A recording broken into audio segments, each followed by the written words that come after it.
जब बोल न जाए ठुमक ठुमक प्रभु चले ही पर आए। માં છે ને, અને માં એ જ્યારે બોલાવે ત્યારે માના બોલાવવામાં સ્નેહ હોય સાહેબ.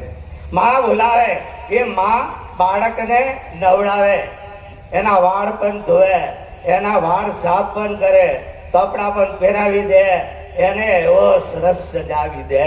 અને એ સજાવવાનું કામ માં મંચ ઉપરથી કરી રહ્યા છે, વ્યાસપીઠના માધ્યમથી, કે આપણને આ મનુષ્યનો જન્મ મળી ગયો, પણ મળેલો જન્મ એ સાર્થક ક્યારે થાય?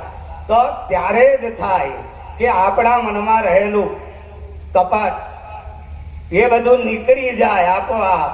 ષડરીપુ કામ, ક્રોધ, લોભ, મોહ, મત્સર, રાગ, દ્વેષ, વેર, ઝેર એ આ કથાના માધ્યમ દ્વારા હૃદયમાં રહેલા એ બધા મેલને આ માં સતત ભાગવત, રામાયણ, ગીતા એના માધ્યમથી ધોઈ રહ્યા છે.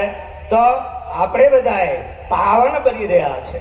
સ્વચ્છ થવું, પવિત્ર થવું એ બે વાત છે.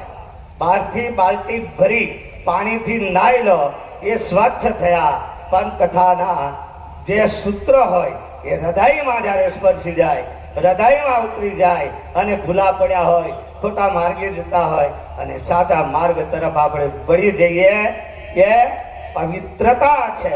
તો આ કથા દ્વારા આપણું હૃદય પવિત્ર બને અને પવિત્ર હૃદયમાં ભગવાન નાહમ વસામી વૈકુંઠે યોગી નામ હૃદય ન ચ મદ ભક્તા યત્ર ગાયંતી તત તિષ્ઠામિ નારદ.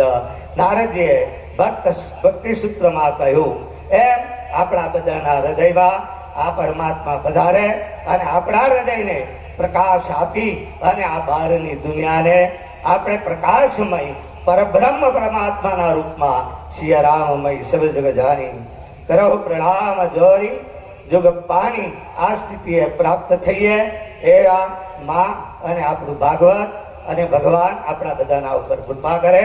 આટલું કઈ આપ સર્વના ચરણમાં વંદન સાથે જય શ્રી કૃષ્ણ.